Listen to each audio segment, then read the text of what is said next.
You've encountered them your whole life.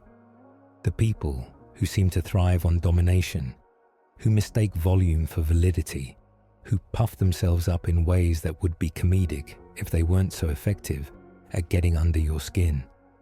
They trigger something in you that feels like anger, but might be something more complicated, a mixture of frustration, disbelief, and an unsettling recognition that you don't know how to win this particular game.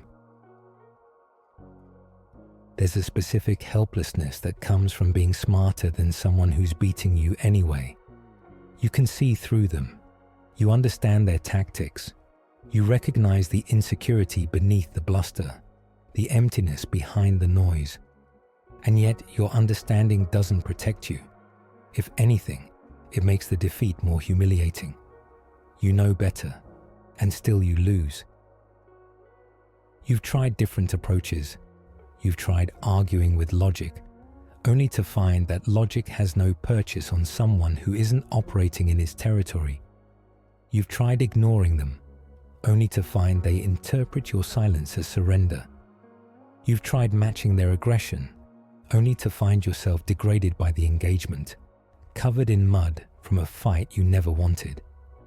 And somewhere in these failures, a disturbing question has started forming. What if the problem isn't them? What if it's how you're responding? Nietzsche understood something about power that most intelligent people refuse to accept. Being right is not the same as being effective. You've spent your life developing capacities that work beautifully in certain contexts: rational discourse, nuanced thinking, the ability to hold complexity.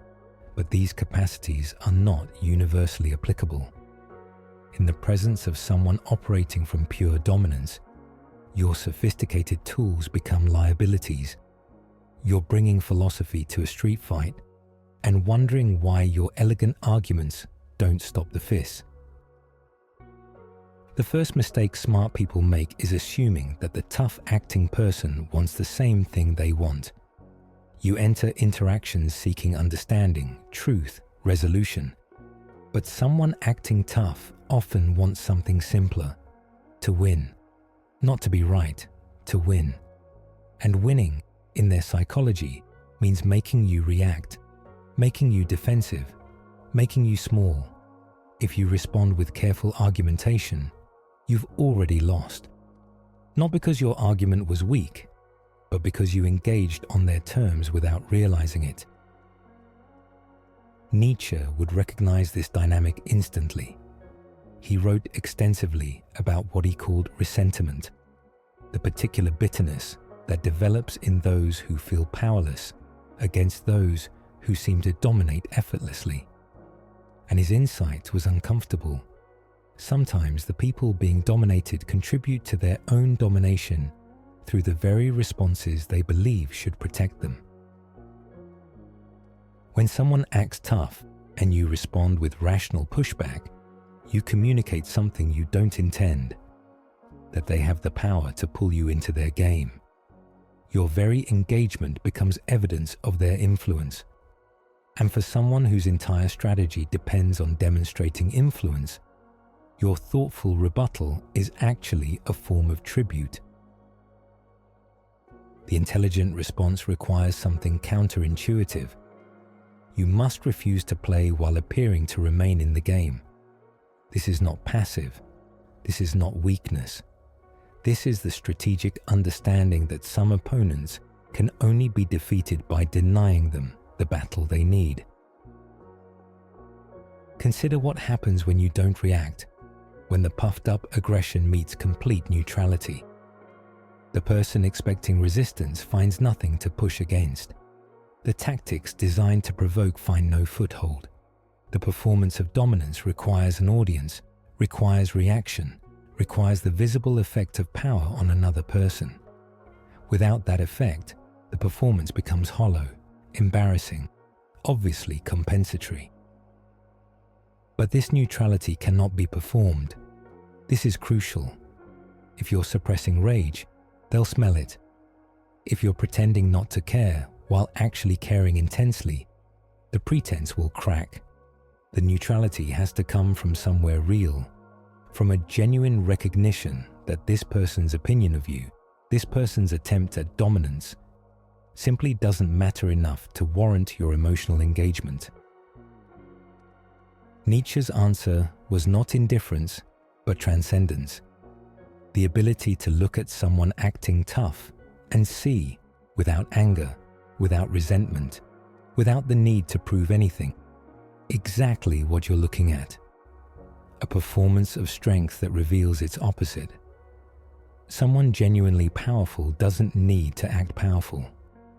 The display itself is confession. This seeing is not contempt. Contempt would be another form of engagement, another way of being pulled into the dynamic. What Nietzsche pointed toward was something colder and more liberated.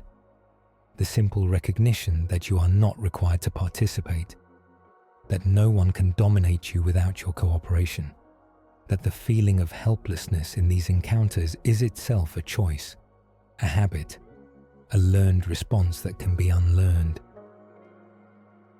The practical application is simpler than it sounds. When faced with someone acting tough, you ask yourself one question: what do they need from me to continue? Usually, the answer is reaction, defensive energy, the visible sign that their tactics are landing. And so, your response becomes the systematic denial of that need, not through suppression, but through genuine disinterest, not through performed calm, but through the real recognition that this person has no power over your internal state unless you hand it to them. There's a deeper layer here that Nietzsche understood. The people who act tough are often the people most afraid. The volume is compensation for emptiness. The aggression is defense against vulnerability they cannot acknowledge. When you see this clearly, not as judgment, but as simple observation, the dynamic shifts entirely. You're no longer facing a powerful adversary. You're facing a frightened person using the only tools they have, tools that stop working the moment you stop being afraid of them. Smart people lose to those who act tough, because smart people are still operating inside a framework where being right should matter, where logic should prevail, where the better argument should win. But human interaction is not a debate tournament. Power dynamics operate according to their own rules. And until you understand those rules, until you learn to see dominance games for what they are and refuse to play by pretending you're in a different game, you will continue losing to people you know you're smarter than. The liberation isn't in winning against them. It's in realizing you were never required to compete. The game they're playing only exists if you agree to play it. And the moment you stop agreeing, genuinely, completely, from a place of real freedom, rather than suppressed frustration, is the moment you discover they never had any power at all. Only the power you were giving them, one reaction at a time.